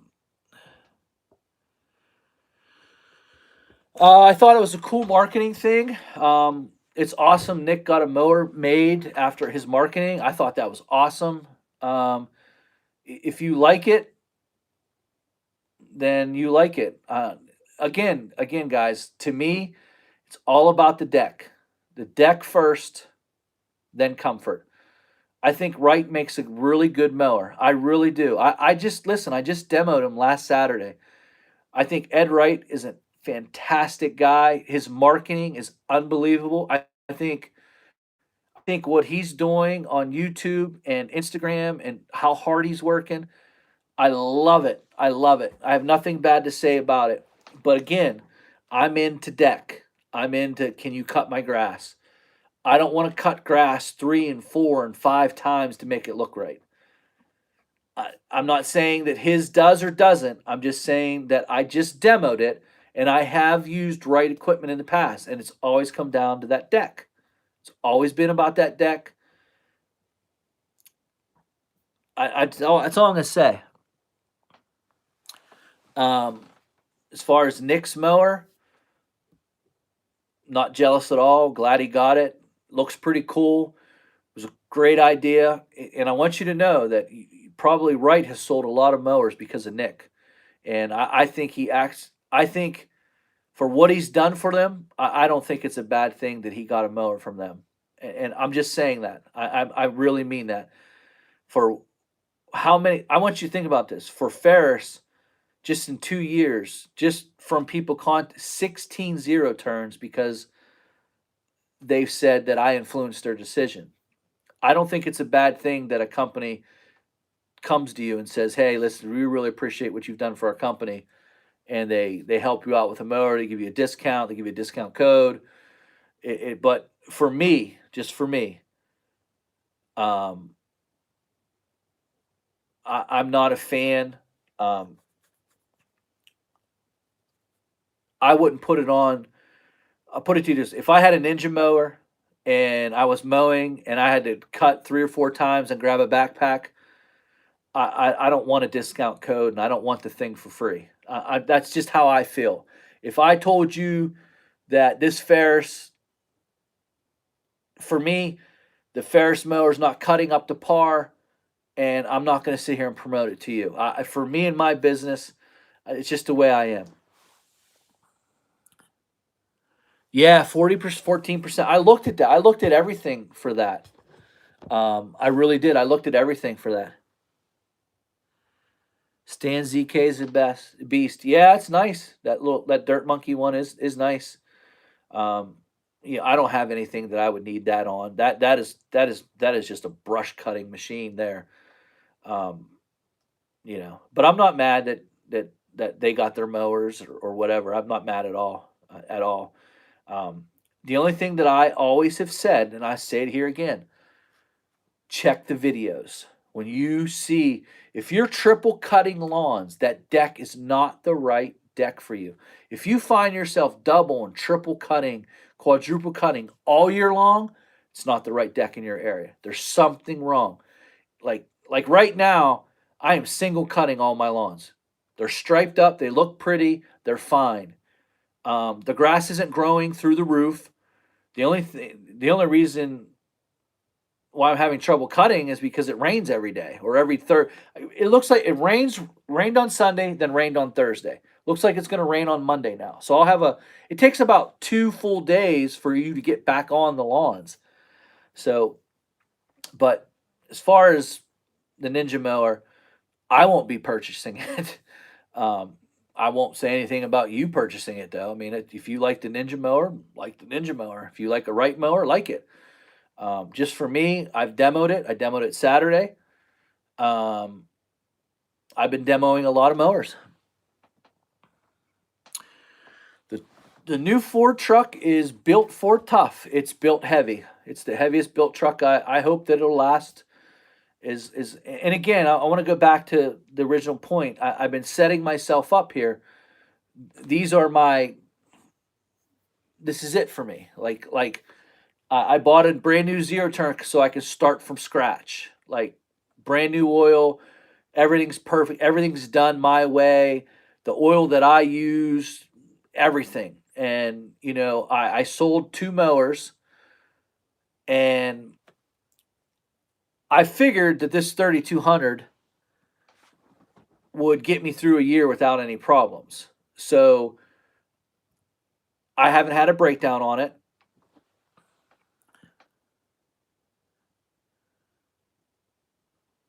I'll answer that in a minute, Billy. I haven't had a breakdown on it. So what's happening is I haven't needed a backup mower. So my backup mower will be a stander.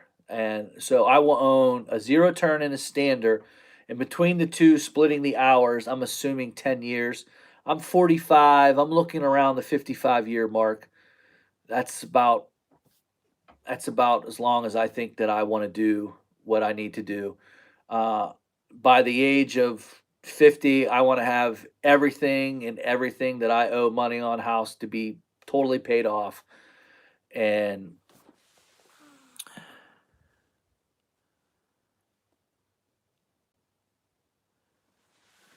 um, when's my 200-hour video coming? I don't know. I don't know. I got to get in there and get it done. Or maybe I have it and I just haven't done it yet. Um, it'll be coming. I'm going to try to do every 100 hours on it. And I'll try to give you like when it's at 300, 400, 500. I'm going to try to. I like what JC Crazy Cuts did. He did a 100-hour and then he did a 1,000-hour. I want to try to give you 100. I want to see, just document the years that I have with it and see, but that's what I wanted to do. I think that if I had 2 mowers splitting hours, that I could probably, I don't know how many hours I'll put on this year. I'm assuming around 350, 400 is what I'll be putting on this year. If that's my single mower, I don't know. Um, so that was my idea, trying to keep these mowers as long as I can, make the investment work. I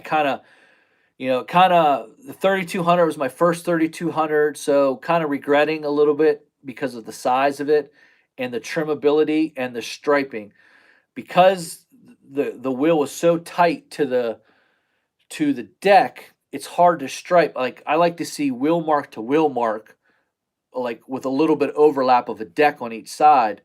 It looks better. But when you're wheel to wheel, one has a little bit thinner of a stripe. If I had a complaint about the 3200, that would be it. The tires are just huge. They're 26s. So that's a complaint that I do have. And the trimmability going around things, that tire sometimes gets caught. I don't like that. Um, so to be honest with you, if someone, if I could sell the mower outright and go buy 2100, that's probably what I would do at this point. Now that I've narrowed the search down to what deck I like, to comfort and all that, that's probably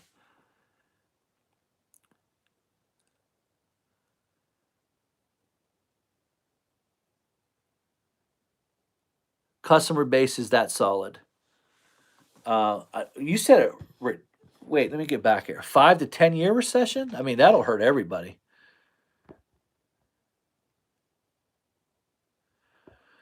My customer base is pretty solid. If I went, I tell you what could affect it is if I went on a 5 year no snow. That could affect it. That could affect the what I have planned. Um, if my 5 to 10 year plan, like by age 50, everything's paid for, home, vehicles, house, everything, and that's my goal. Just be done, be out. It's no more buying anything, and I'm kind of setting it up. Like I'm buying like I bought the second Time Master. I'm stockpiling equipment. I bought the Ground Logic. There's a reason why I bought that Ground Logic. I'm running it right now as we speak. I'm getting used to it. I've owned Permagreen before, but now I got the Ground Logic, and I'm making moves with it. Um, so there's just some things that I have planned that I want to do, but a recession, it would have to be a pretty big recession to really knock me off. I think the snow thing would hurt me more than anything. If I had to start using my winter funds every single year, because for the last 3 to 4 years, I haven't had to use a penny of my winter fund. No, I haven't lost any customers due to weather. I think most customers are pretty understanding. I mean, some aren't, but if you keep messing up their lawn with these big mowers, it's a problem. Like I have one that I messed up yesterday. I got to go put dirt in and fix it and do the whole nine. So I could be in trouble there. Um, but again, weight of a mower. Weight of the mower. Like I've been going back and forth. I pinpointed the decks.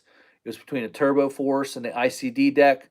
The Exmark is a really good mower, but at the same time, it's really expensive, and so is the Toro. Toros are really expensive, and so I've pretty much locked in on the ICD deck, and now I'm looking at the stander aspect of it. I was pretty high on the right, and now I'm leaning towards the Ferris. I haven't rolled out a Toro. I haven't rolled out any Toro stuff yet, but I went to a Toro and an Exmark dealer today. I priced out everything, so I haven't ruled anything out. Never know. You can come by tomorrow and you can see the Ferris sold, and you can see an Exmark sitting there. You never know with me.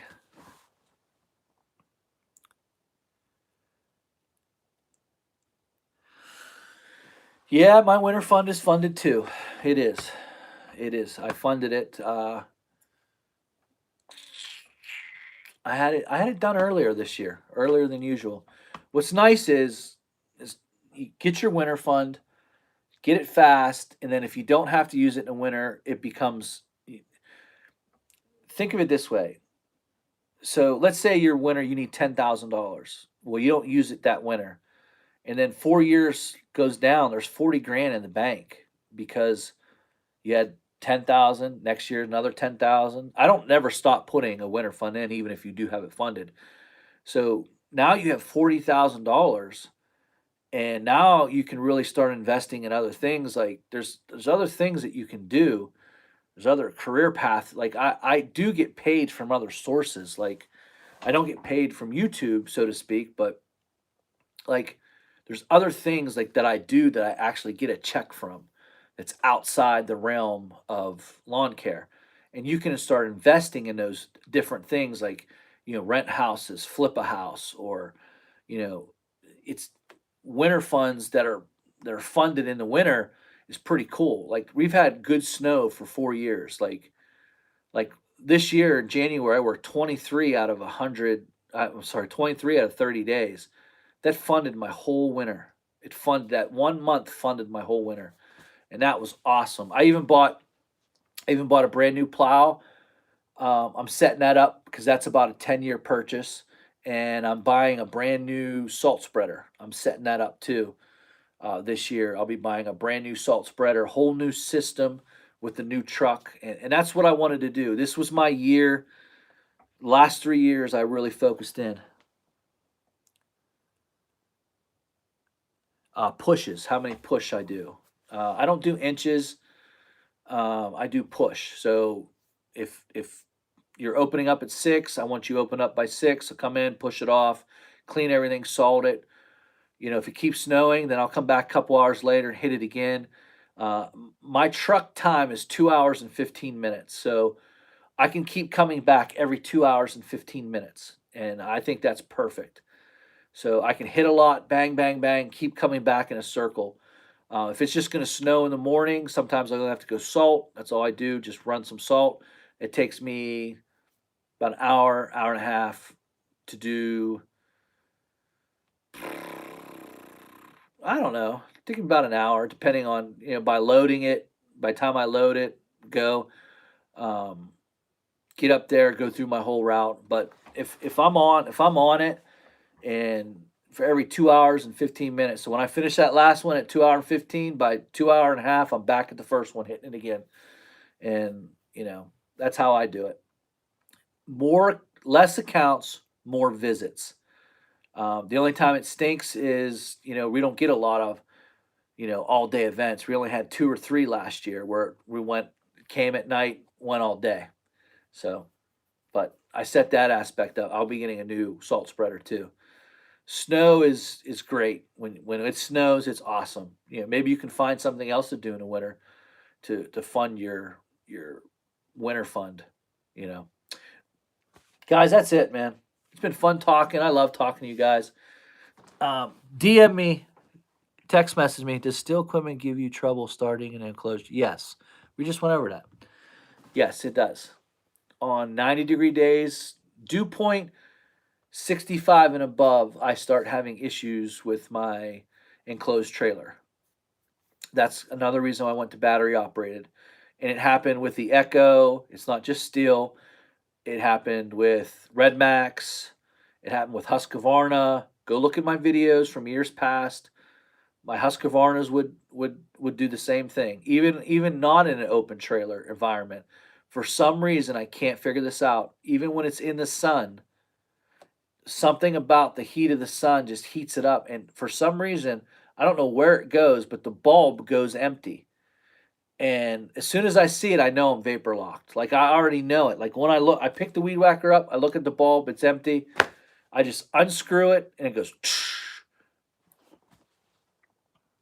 Should be an interesting winter. Yeah, I hope it's not a real terrible winter, but I don't know. I've never seen weather patterns like this, so I'm new to this. Some people say it's the end of the world. Maybe it is, man. I don't know. I can tell you this. I'm a very religious man, church going guy. Jesus Christ is my Lord and Savior.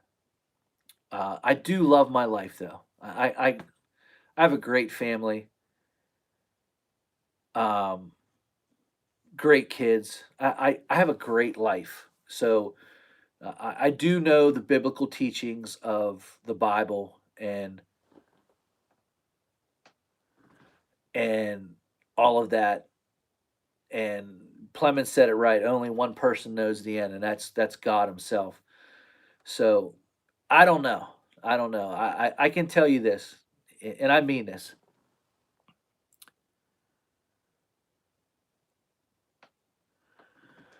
At 4.5 inches with a Ferris 700, no help at all. You're in trouble. Ferrises do not cut very well high grass, not that high. I'm having trouble at 3 3/4 with two specific grass types, fine fescue and bent grass in the summertime. Now in the spring and the fall, no issues at all. Now if I brought that deck down to cut that, it would cut it, but not at 4.5. There's no way. Not on an ICD deck. Maybe an Exmark or Wright, maybe a Bobcat, something that's really heavily baffled and creates a lot of suction. My sweet spot is about, that's the same with me, 3.5, about 3.25, 3.5. I'm cutting at 3 3/4. It's a little, just a, 3.5 though. On some of the types of grass, it just really, it'll turn them brown up here. Um, Exmark's just a great cutting deck, just flat out, flat out, flat out. But I'm just gonna say this, and we can call it a night here. Um, I do love my life. I do. I have a great life and I enjoy it. And I hope that you guys do too. Hope you enjoy, even though you're struggling, straining through all this weather. It's just a fun life to have a family, to come home every night to a beautiful wife, great kids, just awesome kids. These kids here are just awesome. Um, to be able to go out every single day and make money, and even today I didn't make any money today, but it was still a great day. I still went out and was able to buy a new backpack. So I came home and I played around with that BR 600. That's my summer blower.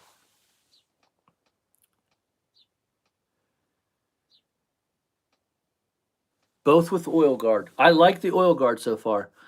2100.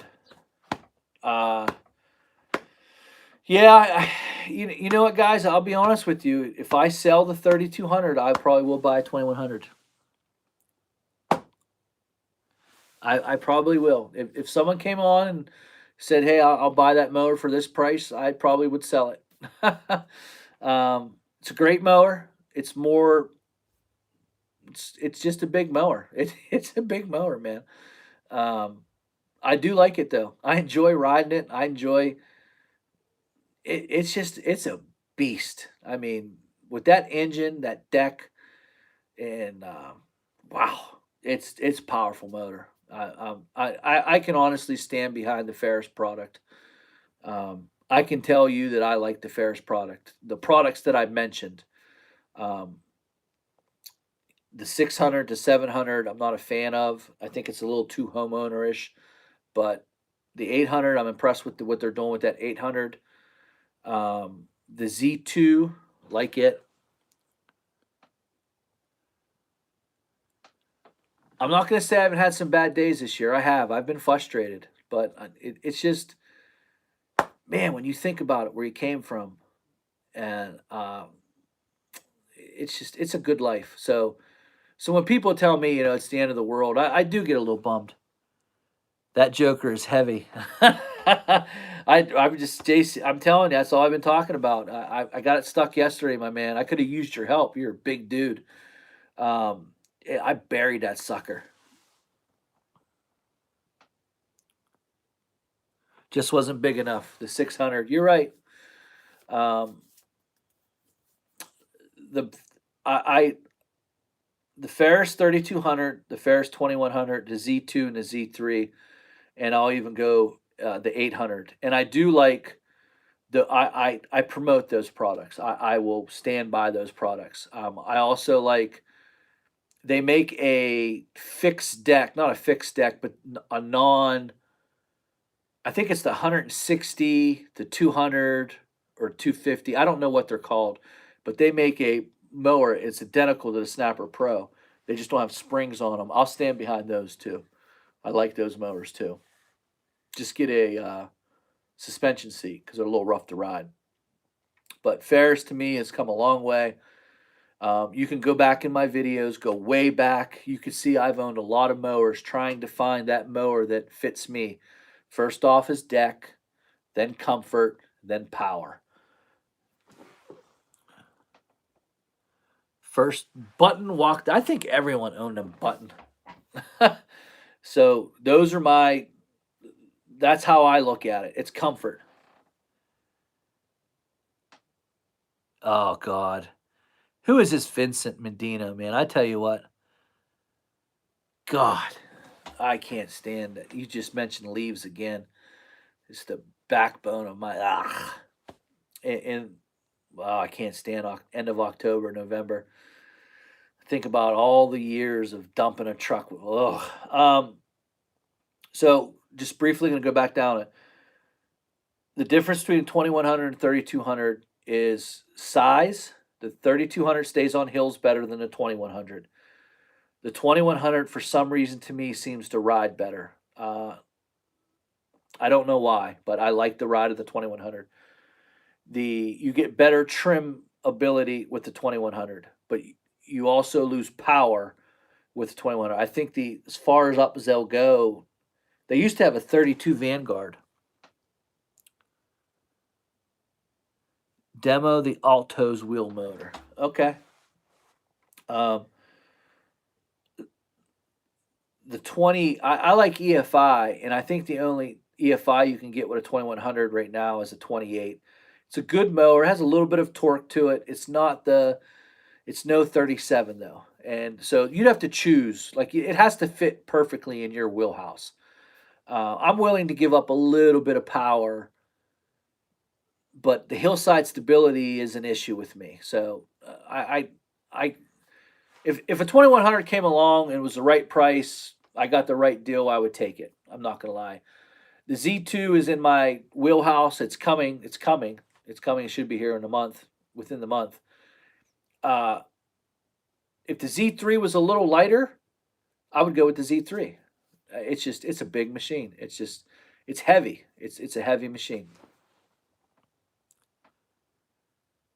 Yeah, that Z2, buddy. See, Plemons is in the know too. Plemons must know what they're really changing the Z2. So that means Ferris must be talking to my man Richie too. I'm telling you, this Z2 next year, I'm telling you, you wait. It's gonna be something to look at. But again, the Z2 this year will probably have a nice discount for any leftovers. Ferris is going. They're really building. Ferris Briggs and Stratton are really doing a good job. Nice mower. I'm not going to knock all the other ones. I told you I do like the Toro. I like the Exmark. What year was the 2100 that you sold? 2017, I believe. 2017, I believe. It was a 2017 or 2016. I think it was a 2017 I sold it. Yep, I think that's what it was. Had 400 and some hours on it. Good mower.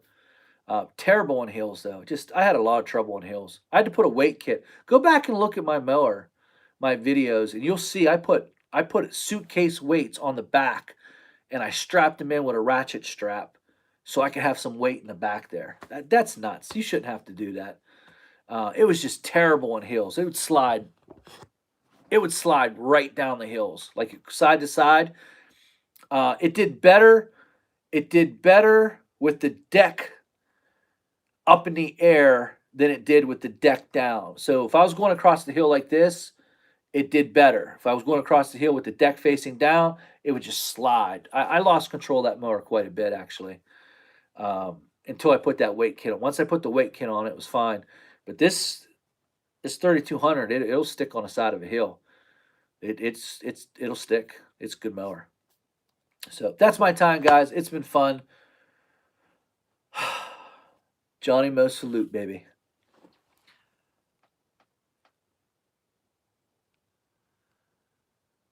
Later, guys. Thank you. I appreciate it, Richie.